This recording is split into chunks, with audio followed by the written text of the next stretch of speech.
اعوذ باللہ من الشیطان الرجیم بسم اللہ الرحمن الرحیم۔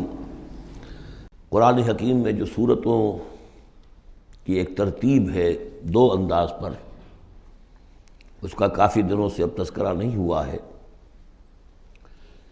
قرآن مجید کی صورتوں کی ایک تو تقسیم اس اعتبار سے ہے کہ اس کی 7 منزلیں ہیں، تقریباً برابر لیکن یہ کہ بالکل برابر نہیں ہے، اور اس میں پیش نظر یہ تھا کہ جو شخص ایک ہفتے میں قرآن مجید ختم کرنا چاہے، اور صحابہ میں سے بہت سو حضرات کا یہ معمول تھا کہ رات کی نماز میں نوافل میں وہ اتنا قرآن پڑھتے تھے کہ ایک ہفتے میں ختم قرآن ہو جاتا تھا۔ اس کے لیے ضرورت تھی کہ منزلیں معین کر دی جائیں، تقریباً مساوی ہوں۔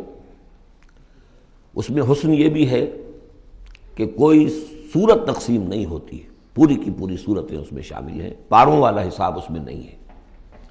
لیکن ترتیب کے اندر حسن ترتیب یہ ہے کہ سورہ فاتحہ کو اگر علیحدہ کر دیں، جو پورے قرآن حکیم کے لیے بمنزلہ ایک مقدمے کے ہے، دیباچے کے ہے، اور یہ کہ اپنی جگہ پر سورہ ہجر کی ایک آیت کی روح سے خود ایک قرآن ہے، تو اس کے بعد پہلی منزل میں 3 صورتیں ہیں، دوسری میں 5، تیسری میں 7، چوتھی میں 9، پانچویں میں 11، چھٹی میں 13، اور پھر حزب مفصل کہلاتا ہے، اس میں 65 صورتیں ہیں۔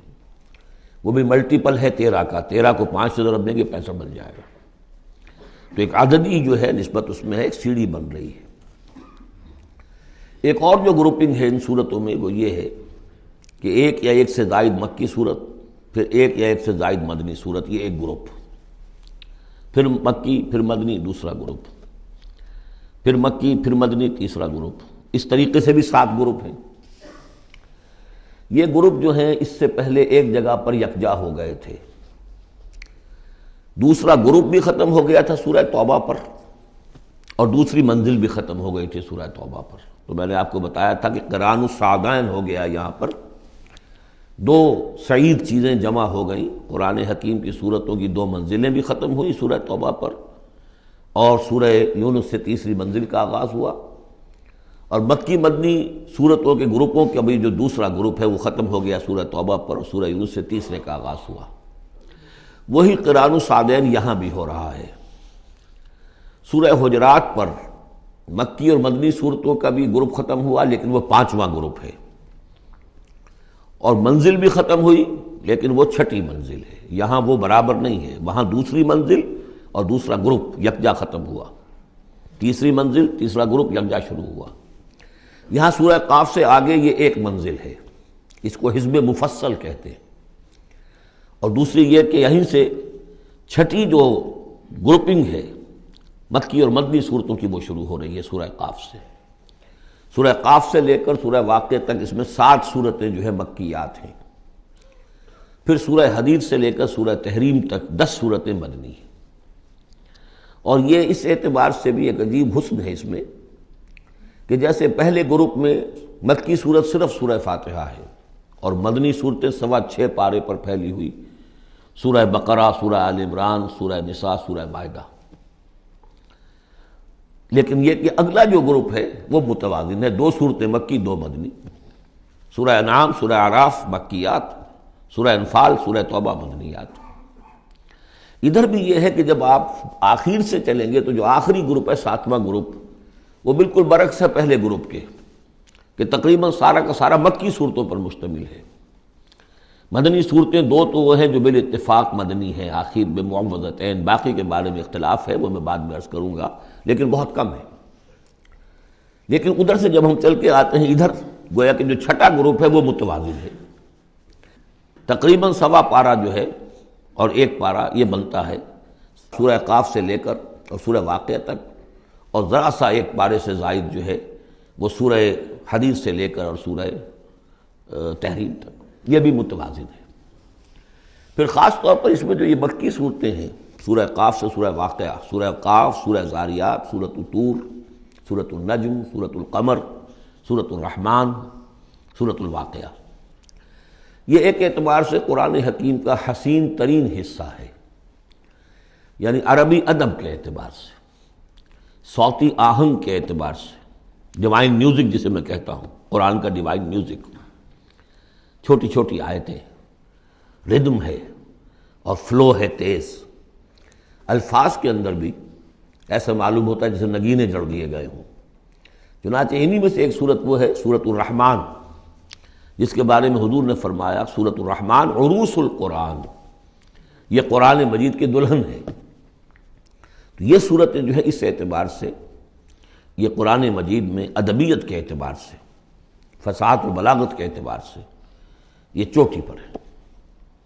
ان میں سورہ قاف تو بڑی جامع ہے اور بہت منفرد صورت ہے اپنے مزاج کی، جیسا کہ میں عرض کرتا رہا ہوں آپ سے، بعض صورتیں منفرد ہیں، باقی 6 جو ہیں وہ 3 جوڑوں کی شکل میں وہ نمایاں ہوتا چلا جائے گا، کہ جیسے سورہ زاریات اور سورۃ الطور ایک جوڑا ہے، پھر سورۃ النجم اور سورۃ القمر، ستارہ اور چاند، ان کا جو آپس میں ربط ہوتا ہے وہ سب کو معلوم ہے، یہ ایک صورت، یہ ایک جوڑا ہے۔ پھر سورۃ الرحمن، سورۃ الواقعہ، یہ ایک جوڑا ہے۔ آج ہماری کوشش یہ ہوگی کہ یہ 7 کی 7 صورتیں جو ہیں ان کا ہم ترجمہ کر لیں۔ اب بسم اللہ کیجئے۔ یہ آپ کو معلوم ہے کہ یہ جو اب جو 2 گروپس آ رہے ہیں مکی صورتوں کے، بار بار کہہ چکا ہوں کہ ان کا زمانہ نزول ابتدائی 4 سال، یہاں سے جو لے کر آخر تک جو صورتیں ہیں، یہ ابتدائی جو 4 سال ہیں حضور کے قیام مکہ کے، اس میں نازل ہوئی۔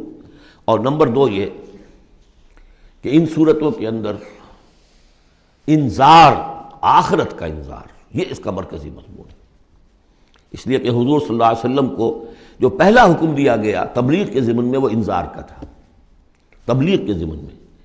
آپ کی نبوت کا ظہور میں بتا چکا ہوں آپ کو کہ وہ تو ہو گیا تھا، سورۃ العلق کی آیات سے 5 آیات نازل ہوئیں، نبوت محمدی کا ظہور ہو گیا، لیکن اس میں تبلیغ کا حکم نہیں ہے۔ اقرأ بسم ربک الذی خلق، خلق الانسان من علق، اقرأ وربک الاکرم الذی علم بالقلم، علم الانسان ما لم یعلم۔ لیکن یہ کہ جب سورۃ المدثر کی آیات نازل ہوئی شروع کی 7، اور ان میں سب سے پہلی کیا ہے، یا ایھا المدثر قم فانذر، اے لحاف میں لپٹ کر لیٹنے والے صلی اللہ علیہ وسلم اب کھڑے ہو جاؤ، کمر کس لو اور خبردار کرو۔ یہ خبردار کرنا کس بات کا ہے؟ کہ تم یہ نہ سمجھو کہ زندگی بس یہی زندگی ہے، کھاؤ پیو عیش کرو بس بات ختم ہو گئی، کوئی پوچھ گچھ نہیں، کوئی محاسبہ نہیں، کوئی دوبارہ جی اٹھنا نہیں۔